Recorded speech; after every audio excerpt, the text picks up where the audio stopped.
بسم اللہ الرحمن الرحیم نحمدہ ونصلی علی رسولہ الکریم اما بعد۔ ایک صاحب اپنے گھر لے گئے، ماشاءاللہ اللہ ان کے گھر میں برکت عطا فرمائے اور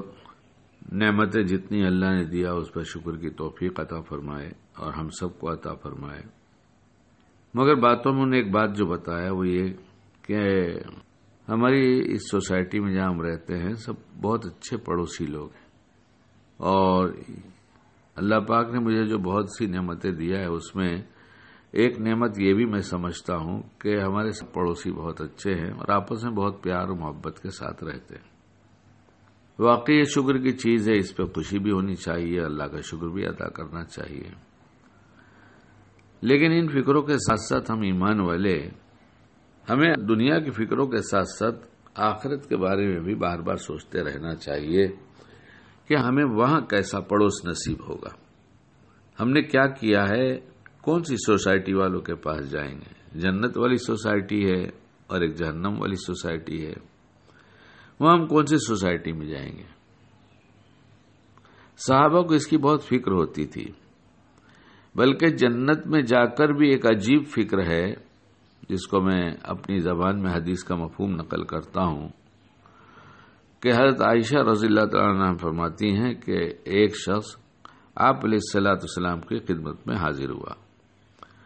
اور عرض کیا، یا رسول اللہ، اللہ کی قسم آپ مجھے میری جان سے بھی زیادہ عزیز ہیں، آپ مجھے میرے گھر والوں سے بھی زیادہ عزیز ہیں، آپ مجھے میری اولاد سے بھی زیادہ عزیز ہیں اور فلاں چیز سے بھی زیادہ عزیز ہیں۔ میں اپنے گھر میں بیٹھا ہوا تھا، پھر میں نے آپ کو یاد کیا اور پھر صبر نہ ہو سکا، اور آپ کی یاد نے مجھے اتنا بے چین کیا کہ میں اٹھ کر آپ کے پاس چلا آیا اور آپ کی زیارت کر لی۔ لیکن جب میں اپنی موت اور آپ کی وفات کو یاد کرتا ہوں تو مجھے ایک عجیب خیال آتا ہے کہ دنیا میں تو ہم آپ کو دیکھ لیا کرتے ہیں، آخرت میں آپ کی جنت بڑی ہوگی، آپ اس میں ہوں گے، وہاں تک تو ہم پہنچ نہیں سکیں گے، پھر ہمارا وہاں کیا ہوگا۔ کیا سوچ رہے ہیں دیکھیے۔ ان کو آپ علیہ الصلوۃ والسلام نے کوئی جواب نہیں دیا، یہاں تک کہ حضرت جبرائیل علیہ السلام تشریف لائے اور حضرت جبرائیل علیہ السلام قرآن کی آیت لے کر آئے، جس کا مطلب ہے اور جو شخص اللہ اور رسول کی تابعداری کرے گا تو ایسے اشخاص یعنی ایسے لوگ بھی ان حضرات کے ساتھ ہوں گے جن پر اللہ تعالیٰ نے انعام فرمایا ہے، یعنی انبیاء اور صدیقین اور شہداء اور صلحاء، اور یہ حضرات بہت اچھے پڑوسی ہیں۔ یہ ہماری زبان میں نے عرض کیا، ان باتوں کو کچھ کتاب کے جملے تھے، کچھ میری زبان کے۔ ہم کیا تمنا رکھتے ہیں، کیا ہمارے تمناؤں میں یہ ہے؟ یقیناً ہم ایمان والے ہیں،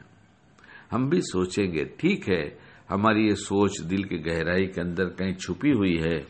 لیکن جب صحابی اللہ ان کے درجات بلند فرمائے، ان کی جب یہ بات کوئی ایمان والا سنے گا تو اس کو بھی خیال ہوگا کہ ہاں وہاں کیا ہوگا۔ اگر ہم نے اللہ کی بات مانا اور حضور پاک علیہ الصلوۃ والسلام کی اتباع کیا تو پھر ہمیں وہ پڑوس نصیب ہو جائے گا۔ اگر ہم یہاں تک ابھی نہیں پہنچ پائے ہیں تو مانگنا شروع کر دیں، یا ارحم الراحمین یا ارحم الراحمین یا ارحم الراحمین، ہمیں حلال رزق دیجئے، حلال رزق سے ہماری پرورش کیجئے اور ہم نیک اعمال کی توفیق دیجئے تاکہ ہم نیکی کے ساتھ جب مریں تو ہمارا حشر ایسے اچھے لوگوں کے ساتھ ہو جائے گا، ہمیں انبیاء کا، شہداء کا، صدیقین اور صلحاء کا دیدار ہو سکے اور ہم ان کے پڑوسی بن سکیں۔ اللہ ہمیں کہنے سننے سے زیادہ عمل کی توفیق عطا فرمائے۔